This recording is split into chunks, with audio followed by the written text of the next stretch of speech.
রাধে রাধে বন্ধুরা, আজকে চলে এসেছি আবার নতুন একটা রেসিপি আলু পটলের রসা। এটা করার জন্য প্রথমে চলে যাচ্ছি রেসিপির শুরুতে।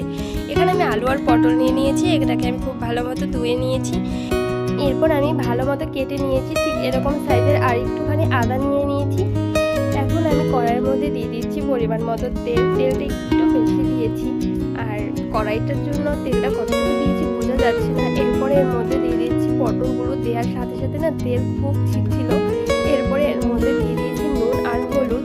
এরপরে আমি এটাকে খুব লাল লাল করে ভেজে নেব, কারণ আমার এই পটলগুলো যদি লাল লাল করে ভাজা না হয় তবে আমার একদম খেতে ভালো লাগে না।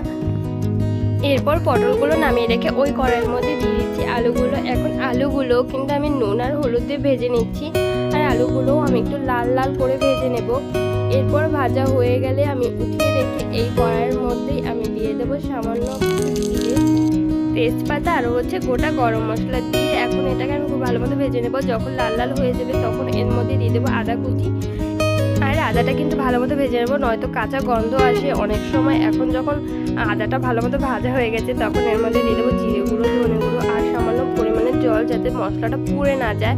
এখন ভালো মতো মিশিয়ে নিয়ে এর মধ্যে দিয়ে দিচ্ছি হলুদ আর সামান্য পরিমাণে কাশ্মীরি লাল লঙ্কার গুঁড়ো দিয়ে এটাকে খুব ভালোভাবে মিশিয়ে নিচ্ছি। এখন ভালো মতো কষিয়ে নেওয়া হয়ে গেলে আর মশলাটা থেকে তেল ছেড়ে এসে দিয়ে দেবো এর মধ্যে আমার ভেজে রাখা সবজি আলু পটল আর কয়েকটা কাঁচা লঙ্কা চিড়ে দিয়ে দিচ্ছি।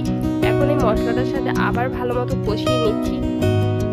এরপর ভালো মতো কষানো হয়ে গেলে এর মধ্যে দিয়ে দেবো পরিমাণ মতো জল দিয়ে ভালো মতো মিশিয়ে নিচ্ছি। এখন আমি একটু ঢেকে দিয়েছিলাম, 5 মিনিট ঢেকে রাখার পরে কিন্তু আমার সবজিগুলো সব সিদ্ধ হয়ে গেছে। আলুটা কিন্তু সব থেকে বেশি ভালো সিদ্ধ হয়েছে, একদম মোমের মতো গলে যাচ্ছে।